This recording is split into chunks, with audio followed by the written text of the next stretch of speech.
بسم اللہ الرحمن الرحیم۔ شب عید کی فضیلت۔ حضرت ابو امامہ رضی اللہ تعالیٰ عنہ سے روایت ہے کہ رسول اللہ صلی اللہ علیہ وسلم نے ارشاد فرمایا، جس شخص نے دونوں عیدوں یعنی عید الفطر اور عید الاضحیٰ کی راتوں کو ثواب کا یقین رکھتے ہوئے عبادت کی تو اس کا دل اس قیامت کے ہولناک دن نہ مرے گا جس دن لوگوں کے دل خوف و ہراس اور گھبراہٹ کی وجہ سے مردہ ہو جائیں گے۔ حضرت معاذ رضی اللہ تعالیٰ عنہ سے روایت ہے کہ جس نے 4 راتوں کو عبادت کے ساتھ زندہ رکھا اس کے لیے جنت کا وعدہ ہے۔ نمبر 1 ترویہ 8 ذی الحجہ کی رات، نمبر 2 عرفہ 9 ذی الحجہ کی رات، نمبر 3 عید الاضحیٰ کی رات، نمبر 4 عید الفطر کی رات۔ چاند رات انعام کی رات ہے۔ عید الفطر کی رات جسے ہمارے ہاں چاند رات سے یاد کیا جاتا ہے، یہ رات آسمانوں پر لیلۃ الجائزہ یعنی انعام کی رات سے موسوم ہوتی ہے، اس لیے کہ یہ رات اور اگلا دن یعنی عید کا دن، یہ دونوں اللہ تعالیٰ کے ہاں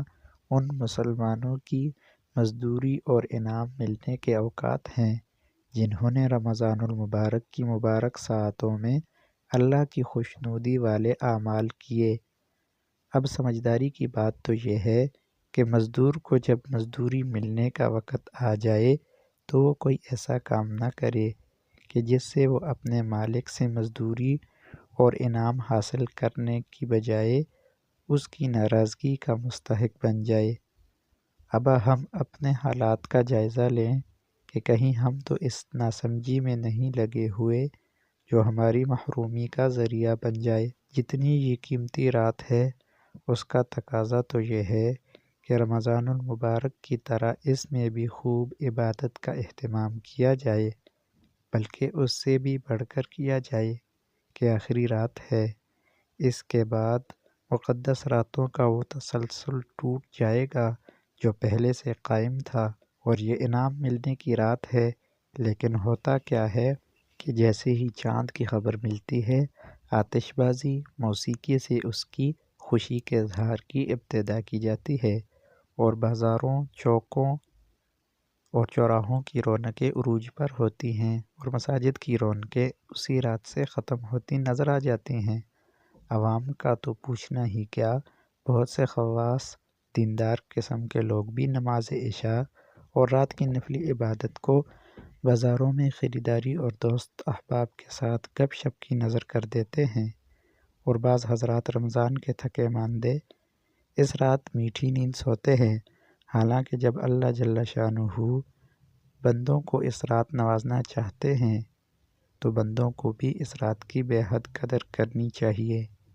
آپ صلی اللہ علیہ وسلم نے ارشاد فرمایا،